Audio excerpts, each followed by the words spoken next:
और मैंने लाल किले से कहा था, 15 अगस्त को कहा था, यही समय है, सही समय है। आप सभी नेशन बिल्डिंग के इस महायज्ञ के प्रमुख स्टेक होल्डर्स हैं और इसलिए भविष्य की तैयारियों को लेकर आपका संवाद, ये 2 दिवस का आपका मंथन,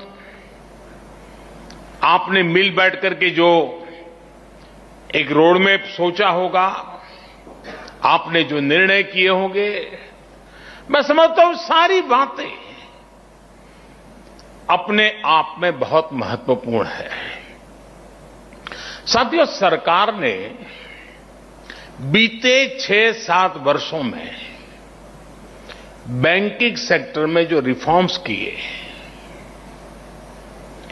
बैंकिंग सेक्टर का हर तरह से सपोर्ट किया, उस वजह से आज देश का बैंकिंग सेक्टर बहुत ही मजबूत स्थिति में है। आप भी ये महसूस करते हैं कि बैंकों की फाइनेंशियल हेल्थ अब काफी सुधरी हुई स्थिति में है। 2014 के पहले की जितनी भी परेशानियां थी, जितनी भी चुनौतियां थी, हमने एक एक करके उनके समाधान के रास्ते तलाशे हैं। हमने एनपीएस की समस्या को एड्रेस किया, बैंकों को रिकैपिटलाइज किया, उनकी ताकत को बढ़ाया, हम आईबीसी जैसे रिफॉर्म्स लाए, अनेक कानूनों में सुधार किए, डेट रिकवरी ट्रिब्यूनल को सशक्त किया। कोरोना काल में देश में एक dedicated stress asset management vertical का गठन भी किया गया। इन्हीं फैसलों से आज बैंकों की रिजोल्यूशन और रिकवरी बेहतर हो रही है। बैंकों की स्थिति मजबूत हो रही है और एक इनहेरेंट स्ट्रेंथ उसके भीतर पाई जा रही है। सरकार ने जिस पारदर्शिता और प्रतिबद्धता के साथ काम किया है, उसका एक प्रतिबिंब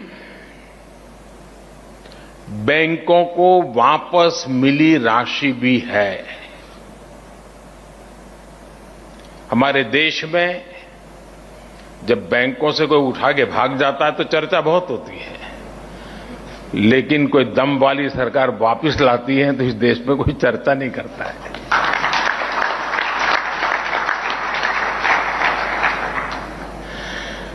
पहले की सरकारों के समय जो लाखों करोड़ रुपए फंसाए गए थे, उनमें से 5 लाख करोड़ रुपए से अधिक की रिकवरी की जा चुकी है। ये इंतजार मत कीजिए।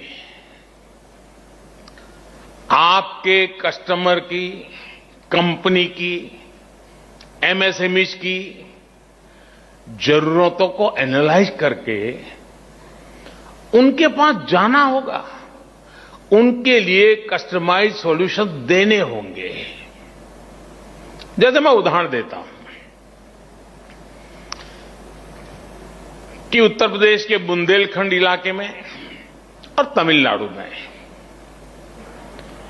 2 डिफेंस कॉरिडोर बने। अब सरकार तेजी से वहां काम कर रही है। क्या उस कॉरिडोर के आसपास जुड़ी हुई जितनी बैंक ब्रांचेज है,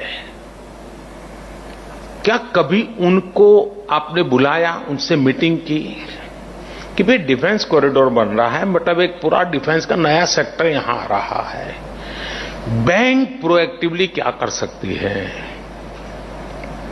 डिफेंस कॉरिडोर आने से ये चीज आने की संभावना है।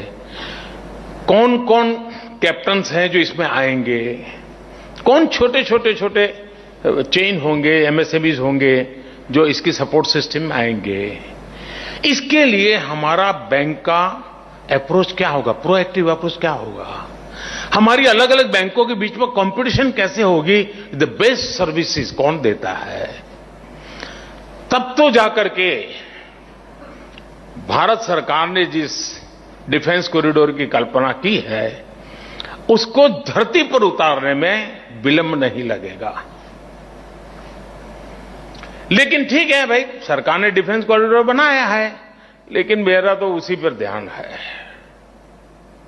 क्यों? और 20 साल से हमारा एक वेल सेटल्ड क्लाइंट है, चल रही है गाड़ी, बैंक भी चल रही है, उसका भी चल रहा है, हो गया। तो इससे होने वाला नहीं है। साथियों, आप अप्रूवर हैं और आपने सामने वाला एप्लीकेंट है।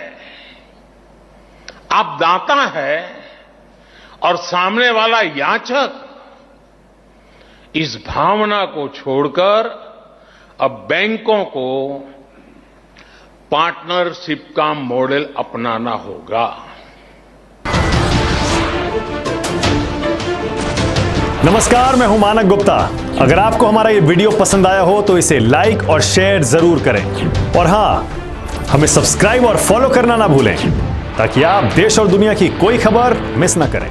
तो जुड़े रहिए हमारे साथ और देखते रहिए न्यूज़ 24।